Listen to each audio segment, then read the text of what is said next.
Sonny Weaver with the 4Verts podcast here, and I want to talk to you real quick about a tweet we sent out yesterday. We retweeted a tweet from Operation Sports where one of their writers went out to EA Play and wrote an article about impressions on what he felt in Madden 19. Now, it was a great article, but I think there were 2 points in there that kind of got lost in the shuffle that I mentioned yesterday, but I think more people really should realize. And that's 2 huge changes for Madden 19 defensive play. The first being psychic cornerbacks are no more. And what I mean by that is the cornerbacks with the eyes in the back of their head. And for years in Madden, we know that the cornerbacks have been able to basically break on a ball as soon as it's released from the quarterback's arm, even when they weren't looking at the quarterback. Now, it's bad enough when they do it when they're actually looking at the quarterback, but I'll give them the benefit of the doubt that they can see that windup and they're breaking on it.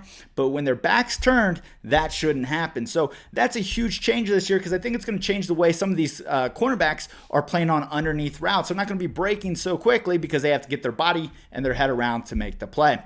Now, the other big one, and it's gotten a little bit of play, but not enough credit, is the ability for linebackers not to be able to cover the whole middle of the field. Now, for history, it seems that user linebackers, could play from hash mark to hash mark 20 yards back downfield, and that's just not the case anymore this year. So basically what's happened is with RPM, momentum has kind of taken effect, and that momentum doesn't allow those linebackers to change direction as easily. So combination routes, making users pick a guy, are going to work a little bit better now. Basically, those guys are going to have to commit, and when they commit, they're going to kind of be stuck because they're not going to be able to bail out as quickly back downfield to take stuff away over top. Now, they do have the strafe and kind of explode mechanic. That's part of the one-cut feature, and I think you're going to start seeing that used for guys trying to break on routes. But for the most part, this is going away this year, and I think for anybody in a CFM with user linebackers and even the competitive crowd, it's going to be a big difference. I think it's going to kind of balance out the middle of the field because a lot of people have problems throwing there because of the user. So that's going to be a big gain